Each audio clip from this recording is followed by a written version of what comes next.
الحمدللہ رب العالمین والصلاة والسلام علی سید الانبیاء والمرسلین اما بعد فاعوذ باللہ من الشیطان الرجیم بسم اللہ الرحمن الرحیم۔ قرآن و حدیث کی روشنی میں برکت کا مطلب یہ ہے کہ اللہ تعالیٰ کسی چیز میں اپنی خاص رحمت اور خیر رکھ دیتا ہے کہ وہ تھوڑی ہونے کے باوجود بہت زیادہ فائدہ دیتی ہے۔ یہ برکت صرف مال و دولت میں نہیں بلکہ علم، وقت، عبادت اور ہماری زندگی کے ہر پہلو میں ظاہر ہو سکتی ہے۔ جی ہاں، آج کے ٹاپک کا موضوع ہوگا، آج کا ٹاپک ہے برکت،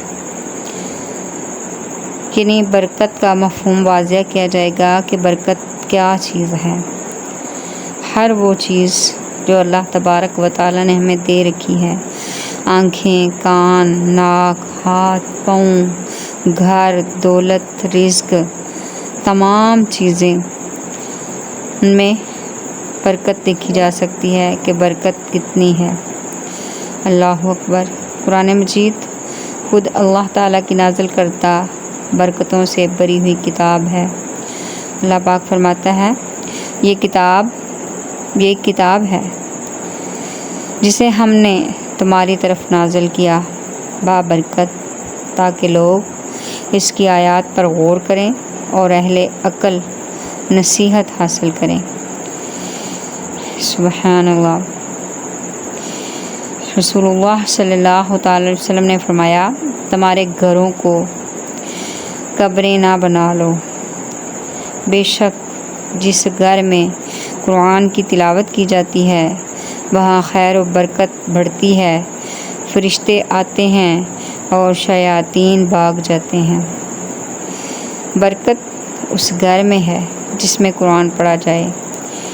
نبی کریم صلی اللہ تعالی علیہ وسلم نے فرمایا، کھانے کو برکت اس میں ہے کہ کھانے کے شروع میں بسم اللہ پڑھی جائے اور آخر میں الحمدللہ کہا جائے۔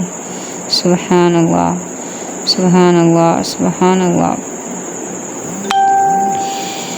اللہ اکبر، سبحان اللہ۔ یہ میرے رب کا کلام ہے، اس میں برکتیں رکھی گئی، اس میں رحمتیں رکھی گئی، اس میں نعمتیں رکھی گئی۔ حضرت عثمان بن عفان رضی اللہ تعالیٰ عنہ فرماتے ہیں، اگر ہمارے دل پاک ہوتے تو ہم کبھی قرآن سے سیر نہ ہوتے۔ سبحان اللہ، اللہ اکبر۔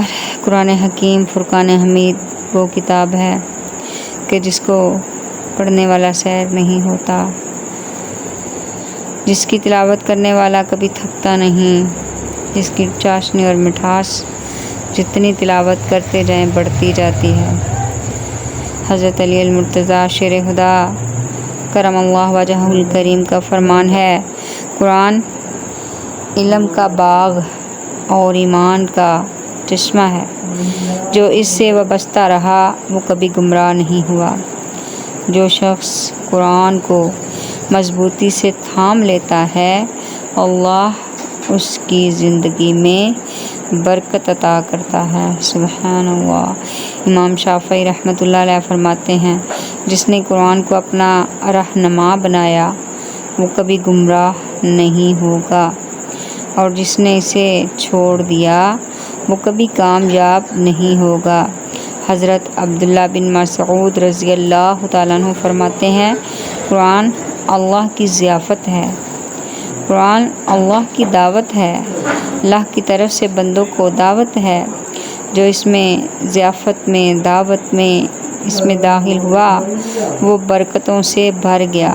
سبحان اللہ، وہ برکتوں سے بھر گیا۔ سبحان اللہ۔ حسن بصری رحمۃ اللہ علیہ فرماتے ہیں، قرآن وہ کتاب ہے جو دلوں کو زندہ کرتی ہے۔ قرآن وہ کتاب ہے جو دلوں کو زندہ کرتی ہے، گھروں میں برکت لاتی ہے اور انسان کو اللہ سے قریب کرتی ہے۔ اللہ اکبر۔